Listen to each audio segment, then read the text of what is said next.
Hello बच्चों, my name is R K. Singh और आप देख रहे हैं अपना चैनल फिजिक्स गुरु।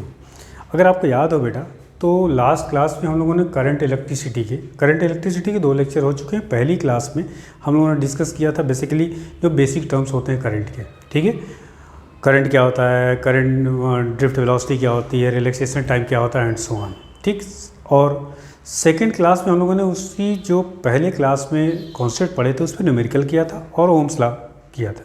ठीक है, आज की क्लास में उसके आगे बढ़ते हैं कि ओम्स लॉ थोड़ा सा आपको एक बार क्विक रिवीजन कर लेते हैं ओम्स लॉ का, और उसके बाद resistance, resistivity and colour code register, ये 3 चीज़ें आपको बताते हैं और फिर उस पर न्यूमेरिकल करेंगे। ठीक है, आज की क्लास इतनी होगी। देखिए, सबसे पहले तो आपको ओम्स लॉ बताया गया था। ओम्स लॉ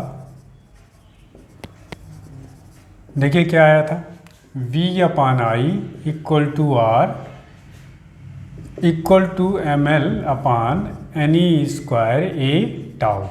ठीक, और ये क्या था आपका कांस्टेंट एट गिवन, क्या बताया गया था बेटा, physical condition of conductor, physical condition of conductor. ठीक, ये था ओम्स लॉ के प्रूविंग। ठीक, यहाँ से आप R इक्वल्स टू लिख सकते हैं m/ne² टाउ L/A। ये m/ne² टाउ को कहते हैं रो, L/A। रो क्या चीज़ होता है, रो इज़ द रेजिस्टिविटी। ठीक है, रो क्या है आपका, रेजिस्टिविटी, या इसी को क्या कहते हैं, स्पेसिफिक रेजिस्टेंस, स्पेसिफिक रेजिस्टेंस भी इसको बोलते हैं। ठीक है, तो ये ध्यान रखिएगा। दूसरी चीज़, ये मटेरियल की प्रॉपर्टी है, ध्यान रखिएगा। ठीक है, स्पेसिफिक रेजिस्टेंस या resistivity is the property of material.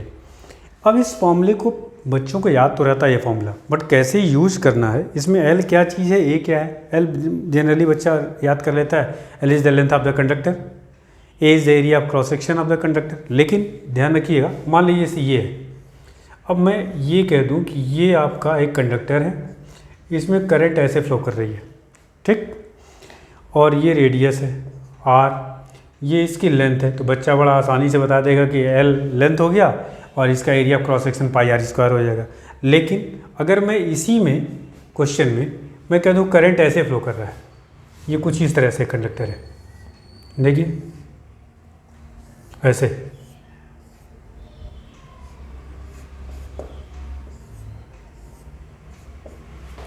ये आपका हो गया, इसका रेडियस है R1 और ये रेडियस है R2, और करंट कुछ ऐसे फ्लो कर रही है यहाँ से ऐसे, और ये आपको L दे रखा है। अब आपके लिए मुश्किल हो गया, अब यहाँ L, ये L नहीं है, ध्यान रखिएगा। करंट की डायरेक्शन में लेंथ लेते हैं, तो यह ध्यान रखना कि L is the length of the conductor in the direction of current and A is the area of cross section perpendicular to the direction of flow of current. ये ध्यान रखना है, मैं नोट कर दे रहा हूँ और ये क्वेश्चन अभी कराऊंगा, बहुत अच्छे क्वेश्चन हैं ये। ठीक है, तो ये फॉर्मूले को सिर्फ रट मत लीजिए, उसको समझिए फॉर्मूले में कौन सा टर्म क्या रिप्रेजेंट कर रहा है और कैसे इसको यूज़ करेंगे। देखिए, इस फॉर्मूले में बेसिकली L क्या चीज़ है ये आपको पता होना चाहिए, लेंथ ऑफ कंडक्टर या wire in the direction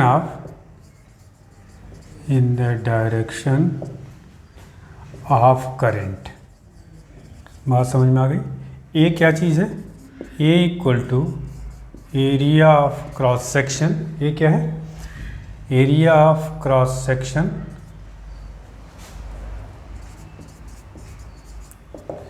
in the direction of, area of cross section perpendicular to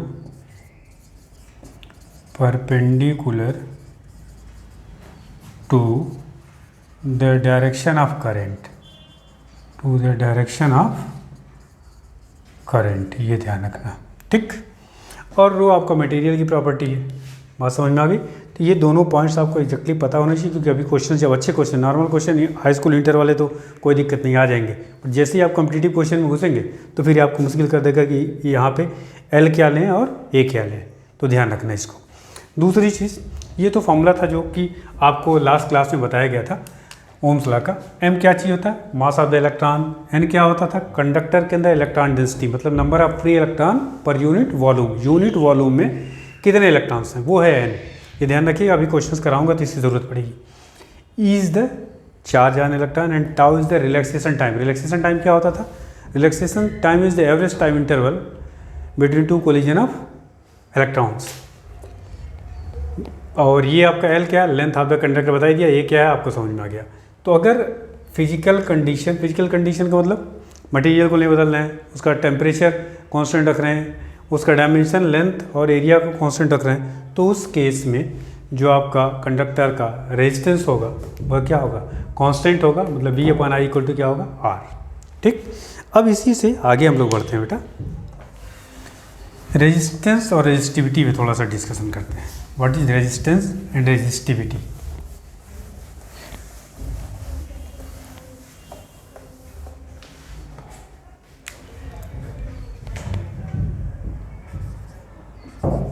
resistance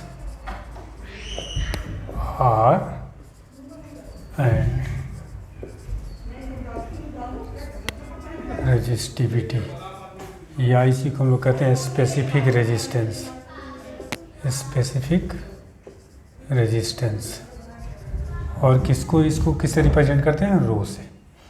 आपने अभी फॉर्मूला पढ़ा R equals to rho L upon A. ठीक, पहले तो रेजिस्टेंस होता क्या है, resistance is the obstruction offered by the conductor to the flow of current और to the flow of electron. आपको पता है कि जो कंडक्टर होता है उसके अंदर क्या क्या चीज़ है, फ्री इलेक्ट्रॉन होते हैं और पॉजिटिव आयन होते हैं, जहाँ से इलेक्ट्रॉन फ्री हुआ है। तो जैसे इलेक्ट्रॉन मूव करते हैं तो उनका कोलिजन पॉजिटिव आयन से होता रहता है, तो वही रास्ते में उनके ऑब्स्ट्रक्शन का काम करते हैं, एक तरह से रुकावट का काम करते हैं जो पॉजिटिव आयंस होते हैं, और उसी रुकावट को ही हम क्या कहते हैं, रेजिस्टेंस कहते हैं। बात समझ में आ गई, जिसको हम लोग आर से रिप्रेजेंट करते हैं। और सर्किट में इसका जो नोटेशन होता है रेजिस्टेंस का, आपको सभी को पता होगा, यूँ। ये तार क्या टेढ़ा होता क्या, नहीं, ये नोटेशन है, ध्यान रखिएगा, ये आपका। और रेजिस्टेंस की यूनिट क्या होती है, ये है आपका आर, इसकी यूनिट होती है ओम। ठीक, अब दूसरी, ये तो हो गया रेजिस्टेंस के बारे में। अब इस पर क्वेश्चंस करेंगे तो आपको और मज़ा आएगा इस पर। अब यहाँ से रो इक्वल टू क्या आएगा, आर ए बाई एल, ये दूसरा फॉर्मूला हो गया। ठीक, यहाँ से ए और एल आपको पता ही, इसकी यूनिट क्या हो जाएगी, देखिए इसका ओम, इसका मीटर स्क्वायर अपॉन मीटर, तो यूनिट क्या हो जाएगा इसका, ओम मीटर। तो ध्यान रखिएगा इसकी यूनिट। दूसरी चीज़, जो रेजिस्टेंस है बेसिकली किस चीज़ पे डिपेंड कर रहा है, रो, एल और ए पे। ठीक, तो ध्यान रखिएगा रेजिस्टेंस इक्वल टू, या रेजिस्टेंस दो चीज़ों पर आप कह सकते हैं डिपेंड कर रहा है, रो, और रो का मतलब क्या है, दो चीज़ें, मटेरियल ऑफ द कंडक्टर, मान लीजिए कॉपर का, एल्युमिनियम का है, क्या है, ठीक है, मटेरियल पे, और दूसरी चीज़ टेम्परेचर पे। ठीक, और ये दो चीज़ें हैं, इसको आप कह सकते हो dimension, dimension of conductor, dimension of conductor. इसमें दो चीज़ें आपकी हो गई, ए और एल। तो इसका मतलब अगर हम कहें आर, तो ये चार चीज़ें, मटेरियल, टेम्परेचर, एरिया और लेंथ पे। ठीक, इसका आप रिलेशन देख रहे हैं कि रो या resistance is directly proportional to क्या है, length, resistance is inversely proportional to area, और मटेरियल टेम्परेचर पे किस तरह से डिपेंडेंट है, इंपॉर्टेंट है, बेस पे हम लोग अलग से पढ़ते हैं इसको। तो ये ध्यान रखना आपको कि रेजिस्टेंस किन किन चीज़ों पे डिपेंड कर रहा है। दूसरी चीज़, एक बेसिक चीज़, बेसिक डेफिनेशन इसकी, एक तो यहाँ से हम लोगों ने इस रो को कैलकुलेट कर लिया। दूसरा, ये जो रेजिस्टिविटी है इसको डिफाइन करते हैं, रो इक्वल्स टू होता है E upon J. Resistivity at any point in the conductor is defined as electric field, ratio of electric field to the current density. तो करंट डेंसिटी और इलेक्ट्रिक फील्ड, ये basically ये दोनों terms क्या हैं आपके, दोनों के दोनों वेक्टर हैं, और यहाँ से भी आप इस फॉर्मूले को निकाल सकते हैं। ई इक्वल टू क्या होता है बेटा, देखिए ई इक्वल टू आपने पढ़ा है वी बाई एल, और जे इक्वल टू क्या था आई अपान ए, तो आई अपान ए, तो ये तो ऊपर आ जाएगा, तो ये हो जाएगा V A upon I L, तो वी अपान आई को क्या कहते हैं आर, तो रो इक्वल्स टू क्या हो गया आर ए बाई, इस फॉर्मूले की भी आपको ज़रूरत पड़ेगी। ये कैसे आया। अब दूसरी चीज़ देखिए यहाँ पे, ये तो एक तरीका हो गया कि रो को डिफाइन करने का, ठीक। दो छोटे छोटे टर्म्स और यूज़ किए जाते हैं। रेजिस्टेंस का जो रेसिप्रोकल होता है उसको हम लोग क्या कहते हैं कंडक्टेंस, और रेजिस्टिविटी का जो रेसिप्रोकल होता है उसको क्या कहते हैं कंडक्टिविटी। देखिए दोनों के बारे में थोड़ा सा, तब इससे मैं टेम्परेचर डिपेंडेंसी आपको बताता हूँ। दो टर्म्स और, रेजिस्टेंस का रेसिप्रोकल क्या बोलते हैं बेटा कंडक्टेंस, ठीक है, और इसको जी से रिप्रेजेंट करते हैं। जी इक्वल टू क्या होगा 1 अपान आर, तो इसकी यूनिट क्या हो जाएगी कंडक्टेंस का ओम इनवर्स, ठीक है, ओम इनवर्स, या इसी को हम लोग क्या कहते हैं महो, ठीक। दूसरा रेजिस्टिविटी, जो ये अपना रो था, इसके रेसिप्रोकल को क्या कहते हैं रेजिस्टिविटी को conductivity. Conductivity is the reciprocal of resistivity, conductivity इसको सिग्मा से रिप्रेजेंट करते हैं। सिग्मा इक्वल्स टू 1 अपान रो, या इसको हम ऐसे भी लिख सकते हैं जे अपान ई। बात समझ में आ गई। तो यहाँ से हो गया सिग्मा इक्वल्स टू जे अपान ई, और यहाँ क्रॉस मल्टीप्लाई कर देंगे तो क्या आएगा बेटा आपका जे इक्वल्स टू हो जाएगा सिग्मा इंटू ई। ई क्या है वेक्टर, जे क्या है वेक्टर, वेक्टर भी लगा सकते हैं आप। ये फॉर्मूला काम का है, आपका ऑब्जेक्टिव में पूछा जाता है, बोर्ड में भी पूछा गया है कई बार। इसको, इस इक्वेशन को क्या कहते हैं, इसको कहते हैं vector form of Ohm's law. तो ये आपको पता होना चाहिए, vector form of Ohm's law, ठीक है, ना कि पता चला V upon I equal to R लिख दिया ओम्स लॉ। तो वेक्टर फॉर्म जब भी पूछा जाएगा तो ये इक्वेशन आपको पता होना चाहिए। बात समझ में आ गई। तो ये कंडक्टिविटी क्या होता है, रेजिस्टिविटी का क्या होता है रेसिप्रोकल, और कंडक्टेंस क्या होता है रेजिस्टेंस का रेसिप्रोकल, तो 1/r। क्या बात समझ में आ गई। अब थोड़ा सा इस पर और आगे बढ़ते हैं। अभी आपको बताया कि resistance depend upon rho L and A. तो रो किस पे डिपेंडेंट है टेम्परेचर पे, तो इसका मतलब रेजिस्टेंस भी क्या है टेम्परेचर पे डिपेंडेंट है, ठीक। रो बढ़ेगा तो ये भी क्या होगा बढ़ेगा। चलिए इस पे देखते हैं थोड़ा सा कि टेम्परेचर डिपेंडेंसी क्या है इसकी, ठीक है। देखो यहाँ बेटा, अब इस पे देखते हैं। अभी आपको जो फॉर्मूला बताया गया बेसिक क्या था, R equals to rho L by A, और आपको बताया गया rho depends on material and temperature. तो टेम्परेचर डिपेंडेंसी कैसे होती है इसको समझते हैं। दो फॉर्मूले हैं, एक तो कैसे टेम्परेचर पे आपका रो डिपेंड करता है और रेजिस्टेंस कैसे डिपेंड करता है। तो आर टी इक्वल्स टू होता है R nought 1 plus alpha T minus T nought, या इसी फॉर्मूले को हम ऐसे भी लिख सकते हैं R nought 1 plus alpha delta T, ठीक। यहाँ पे कौन सा टर्म्स क्या रिप्रेजेंट कर रहा है, R T is the temperature resistance at temperature T degree Celsius. R nought क्या है resistance at reference temperature.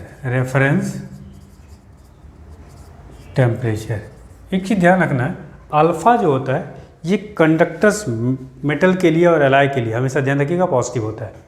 The value of alpha is greater than 0 मतलब positive for metal and alloy, ठीक। तो जब ये पॉजिटिव हुआ तो इसका मतलब जैसे जैसे टेम्परेचर बढ़ाएंगे तो रेजिस्टेंस क्या होगा बढ़ेगा, ठीक है। तो मान लीजिए 50 डिग्री पे किसी भी मटेरियल की हम बात करें, रेजिस्टेंस कुछ दे रखा है, तो ये और आपसे कह दिया कि 60 डिग्री बताओ रेजिस्टेंस क्या होगा, तो रेफरेंस जो टेम्परेचर होगा वो 50 डिग्री होगा, उस पर जो रेजिस्टेंस दे रखा होगा वो आर नॉट की वैल्यूज हो जाएगी। और 60 पे पूछा गया है, मतलब टी टेम्परेचर जो रिक्वायर्ड है आपका, बात समझ में आ गई। और यहाँ पे टी क्या है, टी नॉट, ये आपका रेफरेंस टेम्परेचर है। और टी क्या है, बल्कि इसमें देखो स्मॉल टी लिखा गया, तो इसको भी स्मॉल टी, इसको कैपिटल ही टी कर देता हूँ, ठीक है। टी टेम्परेचर पे है ये, तो कैपिटल टी कर लेते हैं बेटा, दोनों नोटेशन एक ही रहे। दूसरी चीज़ अल्फ़ा क्या है, अल्फ़ा इज द, क्या है ये, अल्फ़ा की वैल्यूज, पहली चीज़ तो ध्यान रखना कि ये पॉजिटिव है ना। और ये जो वैल्यूज होगी हमेशा पॉजिटिव नहीं होगी। मेटल और एलॉय के केस में, सेमीकंडक्टर, इलेक्ट्रोलाइट, इसके केस में क्या होता है, इसकी वैल्यूज नेगेटिव होती है। और ये अल्फ़ा को, अल्फ़ा बराबर temperature coefficient, temperature coefficient of resistance,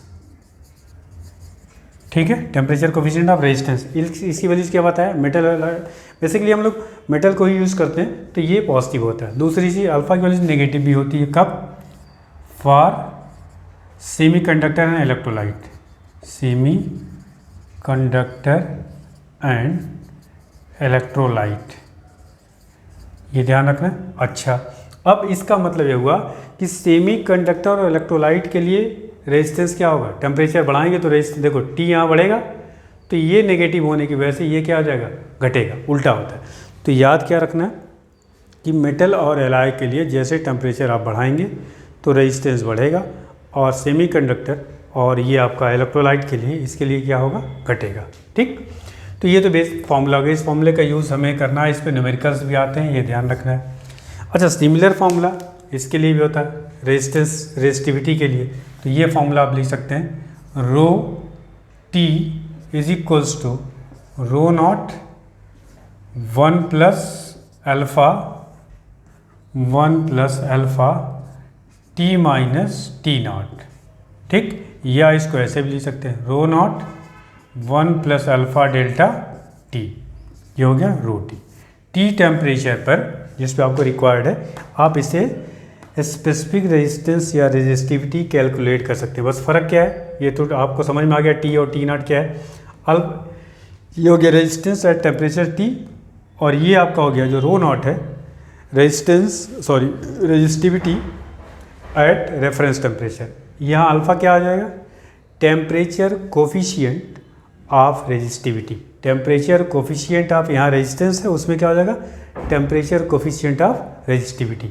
तो ध्यान रखना, और ये दोनों फॉर्मूले सेम टाइप के हैं, इसलिए इसको आपको, अच्छा ये यहाँ पे भी अल्फ़ा पॉजिटिव और नेगेटिव इसी तरह से होगा, तो ये भी ध्यान रखना है। तो ये फॉर्मूला आपका।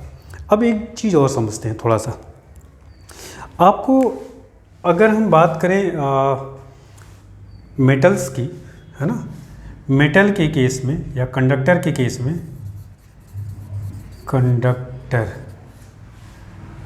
या आप कह सकते हैं मेटल और एलॉय के केस में, ठीक है।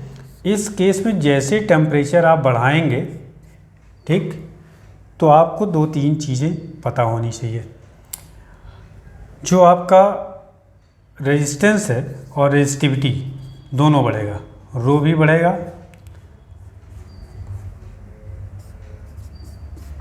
और आर भी बढ़ेगा, और जो इलेक्ट्रॉन डेंसिटी है एन क्या होगा, यह कांस्टेंट होगा।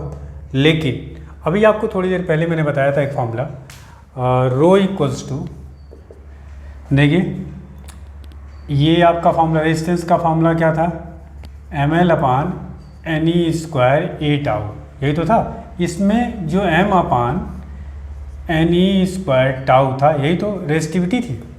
देखिए m तो चेंज नहीं होना है, E तो चेंज है, टेम्परेचर पे डिपेंडेंसी जो है इसी दोनों पे है, n और टाउ पर। ये टेम्परेचर डिपेंडेंसी बेसिकली इसी पे पढ़ना है। तो जैसे टेम्परेचर बढ़ाते हैं, है ना, तो उस केस में जो रिलैक्सेशन टाइम है वो क्या हो जाता है, घट जाता है। तो ये आपका टाउ इस केस में, ये तो कांस्टेंट हो गया, टाउ इस केस में घटता है। तो ये कारण क्या है, जैसे टेम्परेचर आप बढ़ाते हैं तो जो पॉजिटिव आयंस हैं उनका वाइब्रेशन बढ़ जाता है, वाइब्रेशन बढ़ जाता तो वो एम्पलीट्यूड उनका बढ़ जाता है, तो इलेक्ट्रॉन्स का जो कोलिजन होता है वो जल्दी जल्दी होने लगता है, तो इसका मतलब टाइम जो है आपका रिलैक्सेशन टाइम घट जाता है। तो ये आपको ध्यान में होना चाहिए। बात समझ में आ गई। अब बात करते हैं दूसरे वाले केस में। अगर हम ये तो था मेटल और, अच्छा वायर और किस चीज़ के, या आपको और क्या पढ़ना है, ये तो हो गया कंडक्टर और मेटल या एलॉय के बारे में, ठीक। दूसरा जो सेमी कंडक्टर्स हैं या इंसुलेटर हैं या इलेक्ट्रोलाइट्स हैं, तो उसके बारे में क्या होगा। सेमी कंडक्टर या इलेक्ट्रोलाइट, और क्या हो सकता है इसमें, इंसुलेटर के केस में, ठीक। यहाँ पे टेम्परेचर जब आप इंक्रीज करते हैं तो ध्यान रखिएगा रेजिस्टेंस भी घटता है और ये भी घटता है, तो रो घटेगा, आर घटेगा, एन बढ़ेगा, और ये क्या होगा, टाउ, ये भी घटेगा। बात समझ में आ गई। तो ये आपको ध्यान में रखना है, इस पे क्वेश्चन छोटे बनते हैं, तो ये आपको याद होना चाहिए, आप इसको नोट कर लीजिए, ठीक है।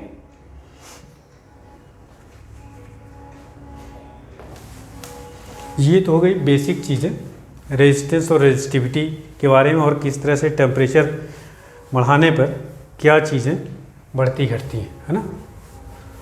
इसके बाद हम लोग आते हैं कलर कोड रजिस्टर पे, तब उसके बाद इस पर न्यूमेरिकल्स करते हैं।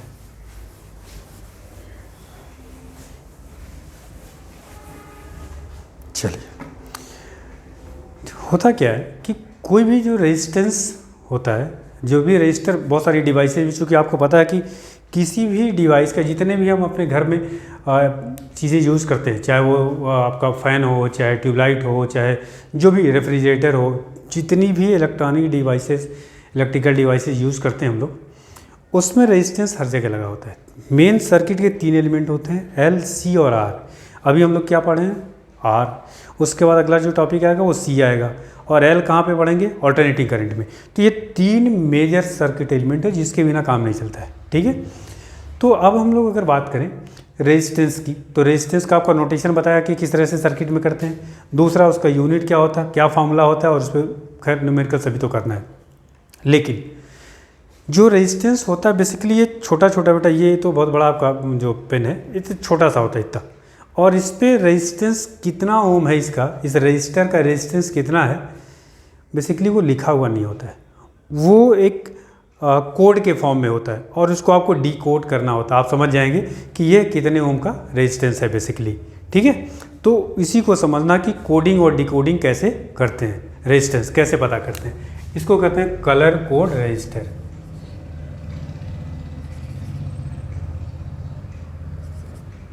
कलर कोड रजिस्टर, ठीक। अब कलर कोड रजिस्टर में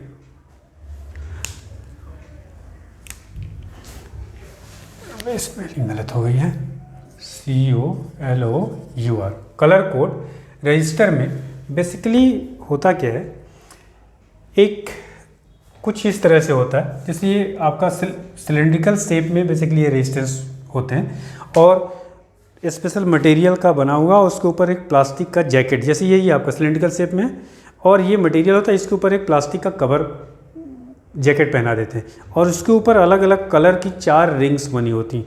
हर रिंग्स का एक अलग कोड होता है, और हर कलर के लिए, और फिर उस कलर को आप देखेंगे और उसके कोड के अकॉर्डिंग आप डिकोड कर लेंगे। तो देखिए इसको होता कैसे है बेटा, इसको इधर समझाते हैं आपको। जैसे ये है, मान लो ये एक सिलेंड्रिकल शेप में ऐसे होगा रजिस्टर, ऐसे रजिस्टर है, इसमें 4 रिंग्स होती हैं ऐसे, 1, ये 2, 3, और चौथी वाली ऑप्शनल होती, हो भी सकती है और नहीं भी हो सकती। मान लो इसका नाम दे दें A, B, C और D। कौन सा ऑप्शनल है, D वाला। हो सकता है 3 ही रिंग हो, है ना। और ये एक ही कलर की भी हो सकते हैं, डिफरेंट कलर की हो सकती हैं। अब अलग अलग कलर्स के लिए, जैसे मान लो ये वाइट है, ये रेड है, ये ब्लू है, ये ग्रीन है, तो आपको पता होना चाहिए कि किस कलर के लिए कौन सा डिजिट हम लोग यूज़ करते हैं, ठीक। तो उसको याद रखने के लिए मैं आपको एक स्टेटमेंट बता रहा हूँ, कोशिश करिए स्टेटमेंट याद रहे। तो ये बेसिकली 0 से 9 नंबर तक सबका अलग अलग कलर का कोड दिया गया है। अब यहाँ पे ए क्या चीज़ रिप्रेजेंट करता है, जो पहला वाला है ए जो होता है बेसिकली ये फर्स्ट डिजिट को रिप्रेजेंट करता है, फर्स्ट डिजिट। अभी इस पे क्वेश्चन भी करा देंगे। ए पहली रिंग फर्स्ट डिजिट को, बी सेकेंड डिजिट या सेकेंड नंबर आप कह सकते हैं, है ना, सेकेंड डिजिट। और सी क्या होता है, मल्टीप्लायर जिसको बोलते हैं, पावर ऑफ 10 लिख लीजिए, पावर ऑफ 10। और डी क्या होता है, परसेंटेज एरर या परसेंटेज रिलायबिलिटी या टॉलरेंस परसेंटेज, टॉलरेंस परसेंटेज, या इसी को आप समझिए परसेंटेज एरर है, ये परसेंटेज एरर। ठीक, ये चारों का मतलब है। अब देखिए इस पे एक स्टेटमेंट में लिख रहा हूँ, B Roy of great Britain,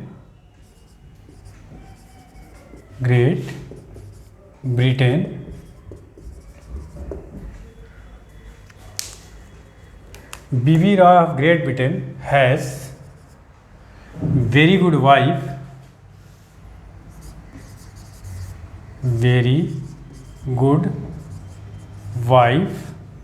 wearing gold silver necklace,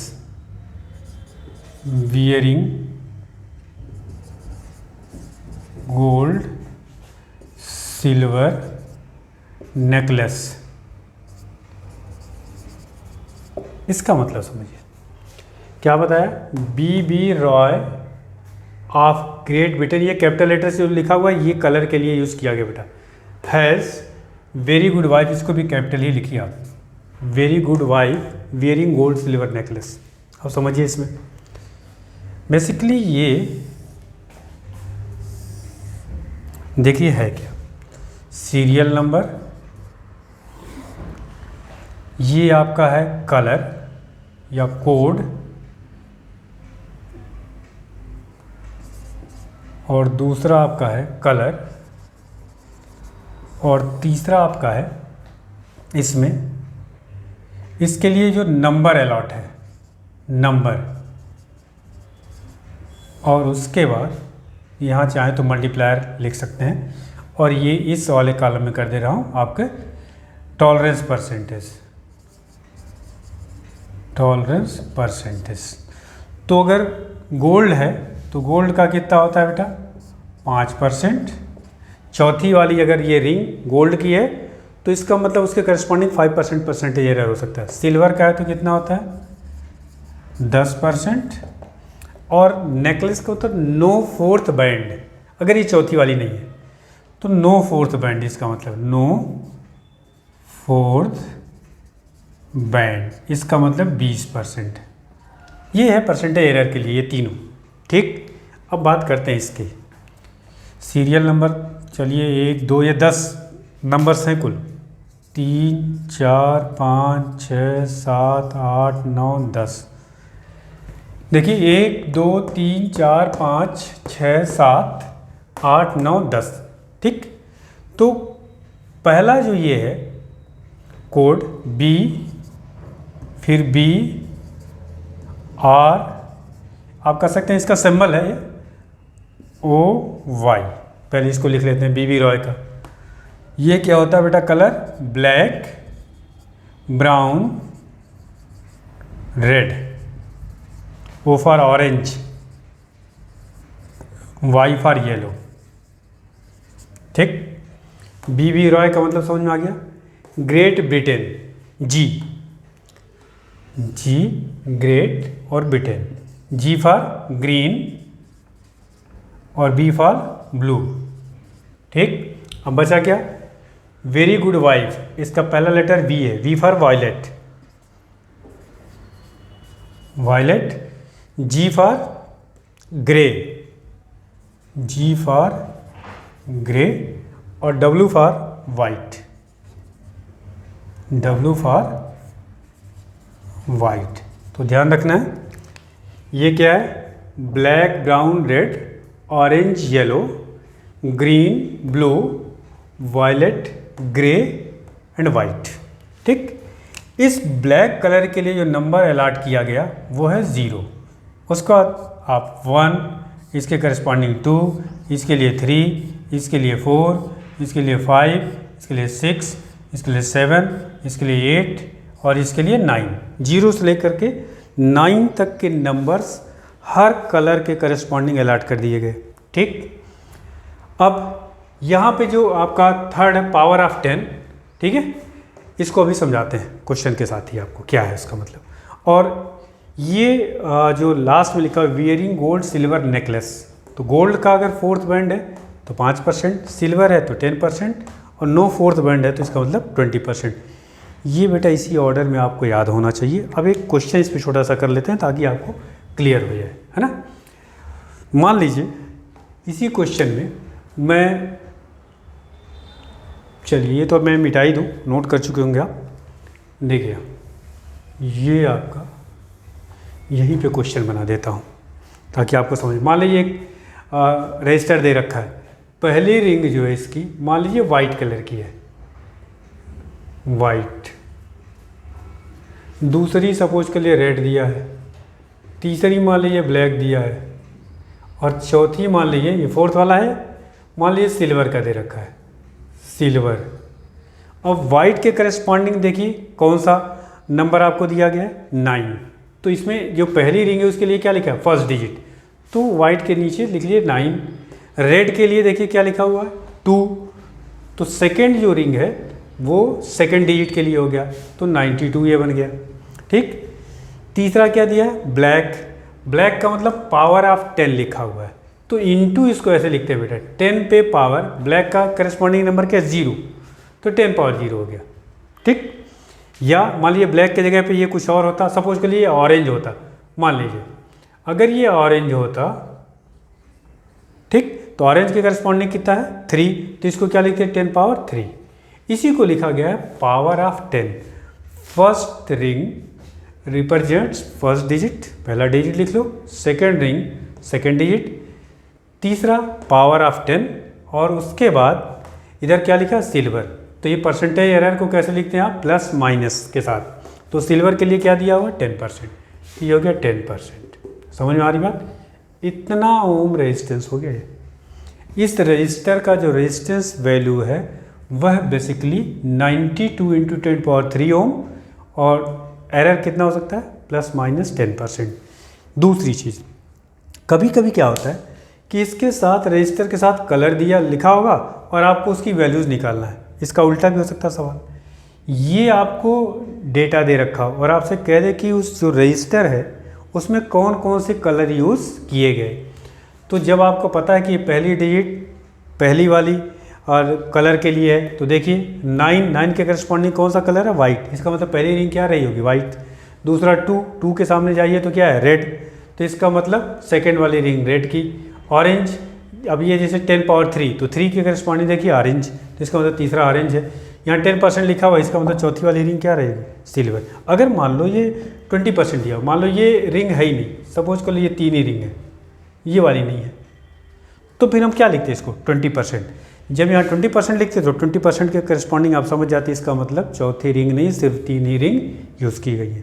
क्या बात समझ में आ गई। ये है कलर कोड रजिस्टर की किस तरह से किसी रजिस्टर पर अलग अलग कलर के रिंग होते हैं और हर कलर के करस्पॉन्डिंग एक कोड दिया जाता है और उस कलर के करस्पॉन्डिंग आपको कोड याद होना चाहिए, तभी आप क्या कर सकते हैं, उस रजिस्टर का रेजिस्टेंस वैल्यू कितने ओम है वो आप कैलकुलेट कर सकते हैं। और उल्टा अगर रेजिस्टेंस दे रखा है तो आपसे सवाल पूछा जाता कि कौन कौन के कलर्स के उस पे रजिस्टर पे रिंग्स किस किस कलर का हम यूज़ करेंगे। बात समझ में आ गई, तो ये आप नोट कर लीजिए। अब आते हैं इस पे कुछ सवाल करते हैं बेटा, जो भी अभी ये पढ़ा है थोड़े सवाल कर लें ताकि थ्योरी के साथ साथ क्वेश्चंस भी कुछ हों।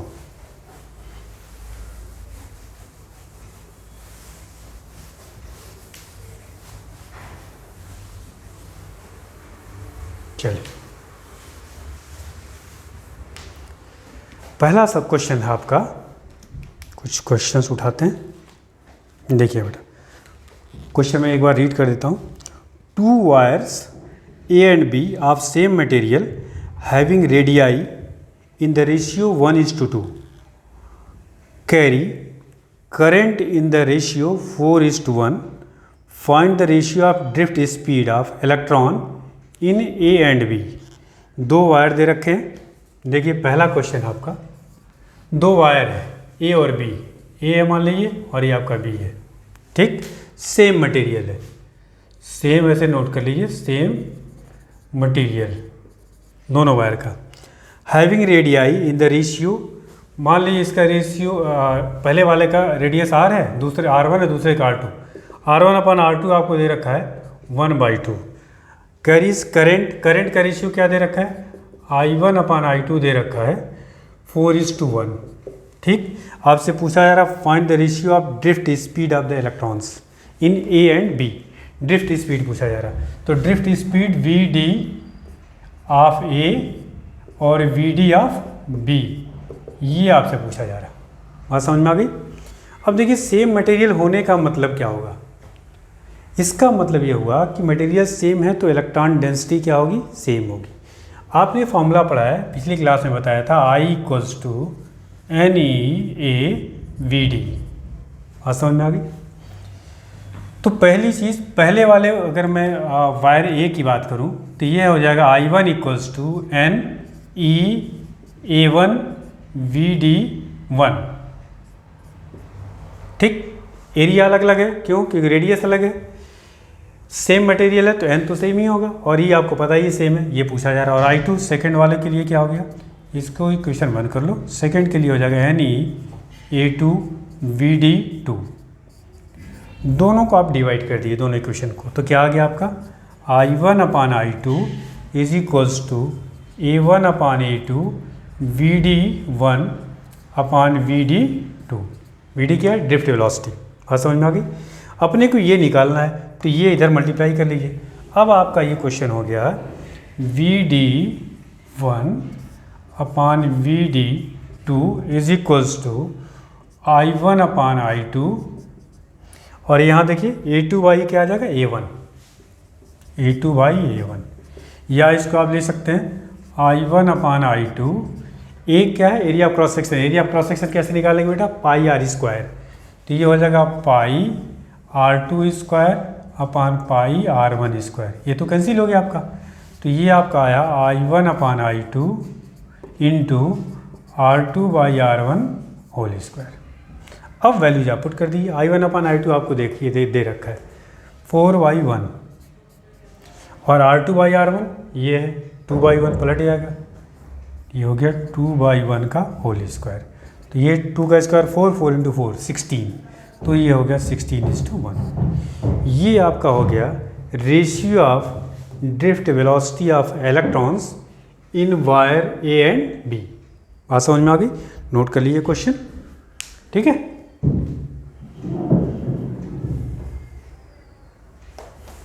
चलिए दूसरा सवाल करते हैं.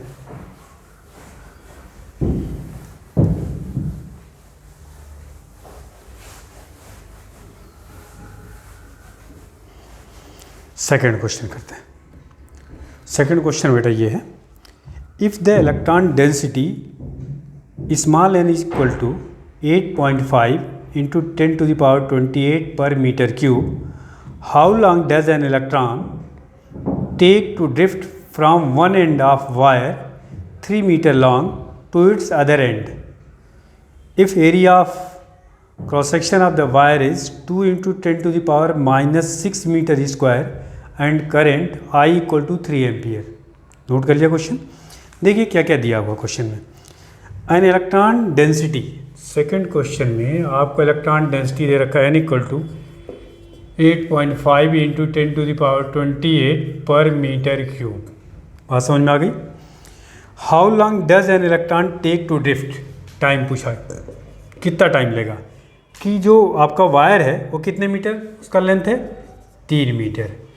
एक एंड से दूसरे एंड तक इलेक्ट्रॉन को जाने में कितना टाइम लग रहा है, ये पूछा गया. ठीक है, टू अदर एंड. और करंट कितना दे रखा आपका, करंट आपको दे रखा 3 एम्पियर. ठीक, ये आपका L है. और दूसरा आपको दे रखा है area of cross section of the wire दे रखा है 2 × 10⁻⁻6 मीटर स्क्वायर. समझ में आ गई बात? देखिए आपको टी कैलकुलेट करना है, ठीक है, समझते हैं इसको बेटा। अब टी इक्वल टू कैसे निकालेंगे?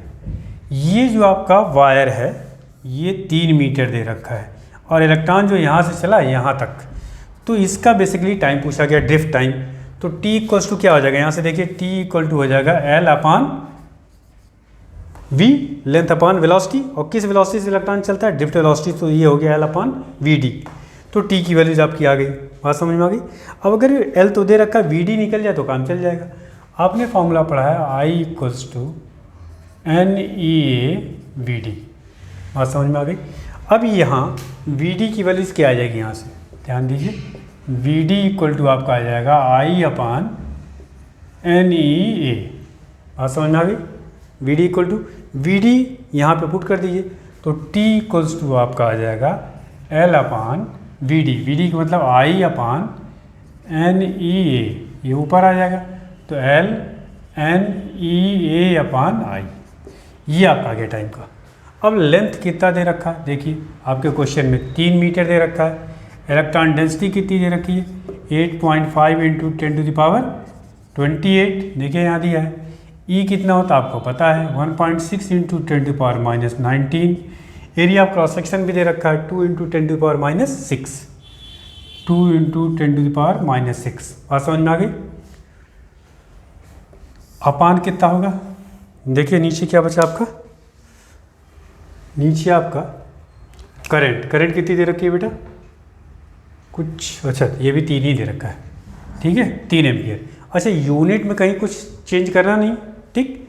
इसको आप सॉल्व करेंगे तो ये आएगा 2.73 इंटू 10⁻4 सेकेंड, ये आपका टाइम आएगा।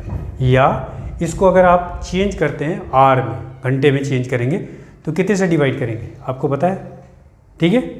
तो ये वैल्यूज़ आपकी आएगी, अगर आर में निकालेंगे तो ये आएगा 7.57 आर, ठीक। तो ये इस तरह से आपका सेकंड क्वेश्चन हो गया, नोट करिए।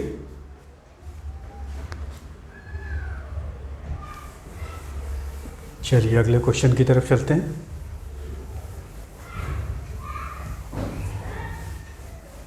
थर्ड क्वेश्चन,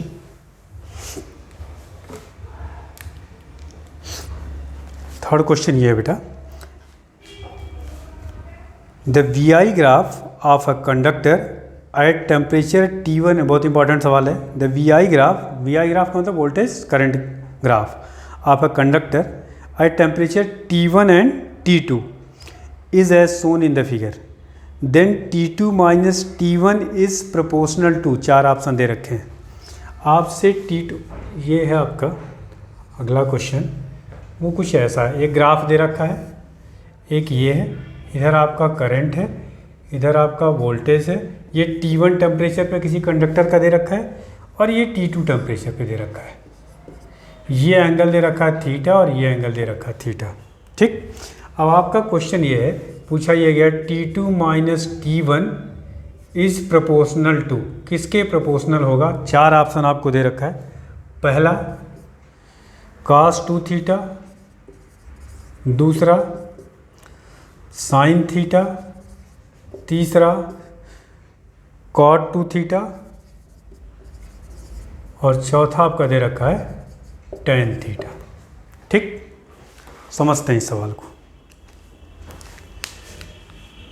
एक चीज़ ये बताइए, ये आपको स्ट्रेट लाइन मिल रहा है ग्राफ, इसका मतलब है किसी मेटल का कंडक्टर का है ये, और आपको ये बताया गया था जो रेजिस्टेंस होता है V और I ग्राफ का, V और I ये मान लीजिए ग्राफ है, तो कोई भी 2 पॉइंट ले लीजिए, तो इसका स्लोप निकाल लीजिए। ये पॉइंट है, मान लीजिए, सपोज कर लीजिए ये है I1 और V1 पॉइंट, और ये आपका I2 और V2 point.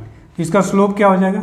Slope of graph V2 minus V1 upon I2 minus I1, या इसी डेल्टा V अपान क्या कह सकते हैं आप, डेल्टा I, और यही स्लोप क्या देता है आपका? रेजिस्टेंस। समझ में आ रही बात? स्लोप निकालने का एक तरीका और होता है, अगर ये एंगल ऑफ इंक्लाइनेशन दिया हो तो resistance is directly proportional to क्या हो गया? इक्वल टू आप कर सकते हैं स्लोप। रेजिस्टेंस का मतलब क्या है, डी आई ग्राफ का स्लोप, और स्लोप जो होगा वह एक तरीका और होता है tan थीटा से भी निकालते हैं हम लोग, ठीक है। R इक्वल टू क्या होगा, tan थीटा। तो इसका मतलब ये हुआ कि हम लोग का जो रेजिस्टेंस है वह टेम्परेचर पे डिपेंडेंट होता है, ठीक। अब रेजिस्टेंस देखिए यहाँ से, जो रेजिस्टेंस है इसका कुछ और होगा, इसका कुछ और होगा। R इस वाले का रेजिस्टेंस मान लीजिए R1 मान लेते हैं, इस प्रोपोर्शनल टू क्या हो जाएगा T1, और रेजिस्टेंस कैसे निकला है इसका tan, ये पहले वाली की बात कर रहे हैं, तो tan theta is proportional to क्या हो जाएगा T1, या इसको लिख सकते हैं हम लोग tan theta is equal to KT1। Equation 1 हो गया। हमें चाहिए क्या T2 माइनस T1, तो T2 भी निकाल लेते हैं। देखिए यहाँ, अच्छा ये एंगल इधर से y एक्सिस से दिया है थीटा, तो इधर से एंगल कितना हो जाएगा, ये इधर थीटा, तो इधर से हो जाएगा 90 माइनस थीटा, क्योंकि हमें एक्स एक्सिस से एंगल चाहिए। तो ये आपका हो जाएगा सेकेंड केस में R2 इज प्रोपोर्शनल टू क्या हो जाएगा T2, तो R2 का मतलब tan 90 minus theta is proportional to T2 हो गया आपका। देखो बेटा यहाँ tan 90 माइनस थीटा क्या होता है cot थीटा, तो cot theta is proportional to T2, या फिर cot theta is equals to KT2, equation 2। Equation 2 से इक्वेशन 1 को माइनस कर लो, देखो माइनस करोगे तो आपका क्या आएगा, K common T2 minus T1, T2 minus T1, यहाँ क्या आ जाएगा cot theta minus tan theta, तो ये आपका आ गया cot theta minus tan theta. बात समझ में आ गई। cot थीटा क्या होता है, चूँकि हमें ऑप्शन ये दे रखा है, इसी के अकॉर्डिंग रिजल्ट को ले आना है, तो cot थीटा का मतलब होता है cos theta upon sine theta, tan theta का मतलब होता है sine theta upon cos theta. इसका एलसीएम क्या आएगा बेटा, साइन थीटा cos थीटा, ये cos थीटा किधर मल्टीप्लाई होगा, ये हो जाएगा cos square theta minus sine square theta, ठीक। अच्छा ये आपका यहाँ पे अगर मैं न्यूमरेटर और डिनोमिनेटर दोनों में 2 से मल्टीप्लाई कर दूँ, तो नीचे जब 2 आएगा तो 2 साइन थीटा cos थीटा क्या होता है साइन 2 थीटा, और यहाँ 2 बचेगा, ये हो गया 2, और ये cos square theta minus sine square theta किसका फॉर्मूला होता है cos 2 थीटा का, ये हो गया cos 2 थीटा, और नीचे क्या हो गया 2 साइन थीटा, यहाँ cos थीटा आएगा तो ये हो जाएगा साइन 2 थीटा। हम देखिए यहाँ cos 2 थीटा अपन साइन 2 थीटा cot 2 थीटा, तो ये हो गया आपका 2 cot 2 थीटा। इसका मतलब थोड़ी सी जगह बनाई है, इसका मतलब ये होगा बेटा कि जो आपका रिजल्ट आया कि T2 minus T1 is equal to 2 cot 2 theta, ये कांस्टेंट है, तो इसको लिख सकते हैं T2 minus T1 equal to 2 upon K cot 2 theta, ये तो पूरा कांस्टेंट है, तो T2 माइनस T1 इस प्रोपोर्शनल टू क्या ले सकते हैं cot 2 थीटा। ये आपका रिजल्ट है। कौन सा ऑप्शन सही निकला आपका, तीसरा वाला ऑप्शन। क्या बात समझ में आ गई, ठीक है। तो ये हो गया क्वेश्चन इस पर, चलिए नोट करिए इसको। टाइम मुझे लगता है करीब 45 मिनट हो गया, बहुत लंबा लेक्चर नहीं चाह रहे हैं, लेकिन फिर भी अभी इस पर क्वेश्चंस और अच्छे कराने हैं। चलिए एक क्वेश्चन और करते हैं इस पर, एक और कर लेते हैं। A wire of length L and resistance R is stretched to get a radius of cross section half. What is the new resistance? ठीक, एक वायर है जिसका लेंथ कैपिटल L दे रखा है, रेजिस्टेंस R दे रखा है, ठीक है, लेंथ L रेजिस्टेंस R, और इसको खींच करके, इसको स्ट्रेच करके इसके रेडियस को क्या कर दिया गया, हाफ कर दिया गया। तो कह रहा नया रेजिस्टेंस क्या होगा, बल्कि इसके रेजिस्टेंस को हम लोग स्मॉल r से लिख लेते हैं तो ज़्यादा अच्छा रहेगा। नहीं, रेजिस्टेंस तो चलो कैपिटल R दे रहे हैं। ये मान लीजिए आपका जो वायर है, ठीक है, ये दे रखा है, और इसको अब दोबारा क्या कर दिया गया, इसको स्ट्रेच कर दिया गया है, लेंथ बढ़ा दी गई। तो जाहिर सी बात है जब लेंथ बढ़ाएंगे तो इसकी ये वायर पतला हो जाएगा, एरिया ऑफ क्रॉस सेक्शन कम हो जाएगा। बात समझ में आ गई। बस ऐसे सवालों को करते समय एक चीज़ ध्यान रखिएगा बेटा, जो वॉल्यूम होगा इसका वह हमेशा कांस्टेंट होगा। इनिशियल पहले सिचुएशन में वॉल्यूम और दूसरे सिचुएशन में वॉल्यूम हमेशा बराबर होगा, ये ध्यान रखना आपको। बात समझ में आ गई। अब इसको खींच करके क्या कर दिया गया, रेडियस कह रहा है इसका हाफ कर दिया गया, पतला हो गया तो रेडियस जाहिर सी बात है आधा हो जाएगा। मान लो पहले सिचुएशन में इसका रेडियस सपोज कर लिए स्मॉल आर था, और जब इसको स्ट्रेच कर दिया गया तो रेडियस कितना हो गया r/2। तो नया रेजिस्टेंस पूछा जा रहा है। In first case resistance R equal to क्या हो जाएगा, रो L, लेंथ L दे रखा है, कैपिटल L दे रखा है, upon area of cross section कितना हो जाएगा, ए होता है फॉर्मूला आपको पता है कि R equals to rho L upon A होता है। तो R रो L की जगह पे क्या दे रखा है, कैपिटल L, एरिया मान लीजिए पाई R², एरिया रहने दे रहे हैं यहाँ पे पहले केस में एरिया। बात समझ में आ गई। एक चीज़ ध्यान रखिएगा, अगर मान लीजिए यहाँ एरिया से मल्टीप्लाई यहाँ से एरिया मल्टीप्लाई कर दो, कोई फ़र्क नहीं, तो एरिया इंटू लेंथ क्या हो जाएगा, इसका वॉल्यूम हो जाएगा। तो rho into volume upon area square. बात समझ में आ गई, कोई दिक्कत। अब पहले केस में जो फर्स्ट केस में रेजिस्टेंस मान लो R था, यहाँ चूँकि बदल के आ रहा है किसके बारे में दिया हुआ है, रेडियस के बारे में, तो पहले केस में मान लिया यह A1 हो गया। ठीक, इसको पुट कर लीजिए, rho equals to R equal to आपका आ जाएगा रो V अपान, पहले केस में एरिया क्या था, पाई R², रेडियस R था, तो ये हो जाएगा पाई R² का होल स्क्वायर, क्योंकि एरिया कितना होगा, यही रहने देते हैं, एरिया कितना पाई R², इसका स्क्वायर करेंगे तो ये हो जाएगा रो V अपान पाई स्क्वायर R⁴। ये फर्स्ट केस में हो गया। सेकेंड केस में R' मान लेते हैं रेडियस को, रेजिस्टेंस को, तो मटेरियल तो बदला नहीं, टेम्परेचर बदला नहीं, तो रो तो सेम ही रहेगा। वॉल्यूम में आपको बताया कोई चेंज नहीं होना है, चाहे उसको स्ट्रेच करिए चाहे कंप्रेस करिए। नीचे ये π² है, इसमें कोई चेंज नहीं। चेंज क्या हुआ, रेडियस, पहले R था अब कितना हो गया R/2, तो R/2 पे पावर 4 करेंगे तो क्या हो जाएगा R⁴ अपान 16, तो 16 ऊपर चला जाएगा, तो 16 अपान क्या हो जाएगा R⁴, या इसको आप ऐसे ले सकते हैं 16 रो V अपान π² R⁴। और ये देखिए क्वेश्चन 1 से क्या चीज़ है, ये R है, इसका मतलब क्या हो गया 16R, तो ये हो गया R' equal to 16R। That means the new resistance is 16 times the original resistance. ठीक, और भी एक तरीका है सॉल्व करने का कि दोनों के वॉल्यूम को हम लोग बराबर कर दें, ठीक है, वैसे भी कर सकते हैं, लेकिन मुझे लगता है ये इसमें स्टेप्स कम होंगे, तो ये आपका क्वेश्चन हो गया। ठीक है,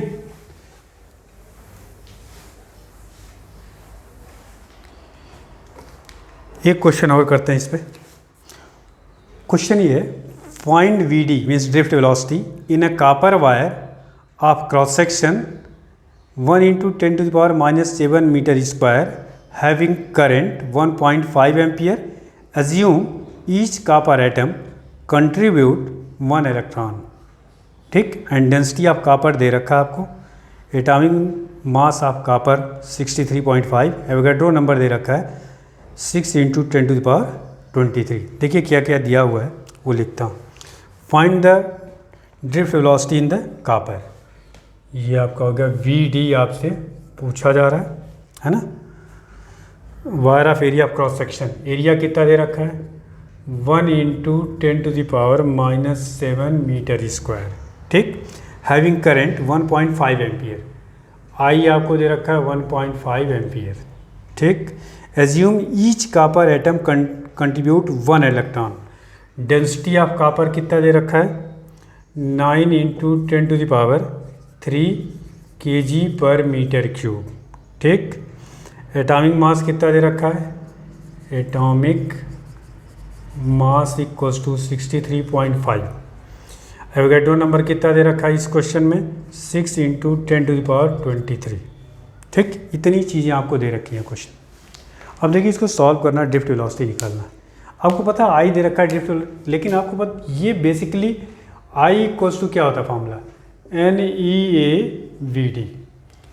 N आपको नहीं पता है, E आपको पता है। देखिए E पता है, एरिया भी दे रखा है क्वेश्चन में और I दे रखा है। यहाँ से बेसिकली VD इक्वल टू क्या आ जाएगा, VD equal to I upon NEA।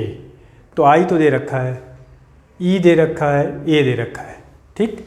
बचता क्या है, N नहीं पता है। N निकल जाए तो यहाँ पुट कर दिया जाए तो काम चल जाएगा आपका, ठीक। N है क्या चीज़, पहले ये समझिए। N is the electron density, मतलब number of electron per unit volume, ठीक। मतलब यूनिट वॉल्यूम मतलब 1 मीटर क्यूब वॉल्यूम में कितने इलेक्ट्रॉन है ये पता करना है।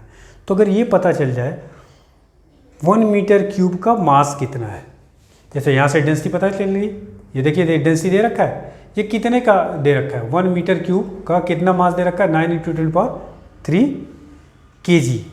तो ये पता चल गया कि mass of 1 metre cube material copper, mass of, इसको देखिए कैसे सॉल्व करें, अच्छा सवाल है, यहाँ कर लेते हैं 1-2 पॉइंट्स यहाँ। Mass of copper of 1 metre cube is equal to कितना आ जाएगा, 9 × 10³ kg। ये तो kg में, इसको ग्राम में बदल लिए, 9 × 10⁶ ग्राम हो गया। मतलब इतने ग्राम कॉपर है। और आपको पता है कि एक कॉपर में, मतलब ये जो आपका एटॉमिक नंबर है 63.5 ग्राम में कितने एटम हैं, इतने। और हर एटम कितना इलेक्ट्रॉन कंट्रीब्यूट कर रहा है, 1 इलेक्ट्रॉन। तो इतने ग्राम में कितने एटम होंगे वो निकाल लें, उतना ही इलेक्ट्रॉन हो जाएंगे, ये इलेक्ट्रॉन डेंसिटी हो जाएगी। बात समझ में आई बेटा। तो सवाल कैसे सॉल्व करें, थोड़ा सा केमिस्ट्री टाइप का है सवाल, ठीक है। एटॉमिक मास दे रखा है इन 63.5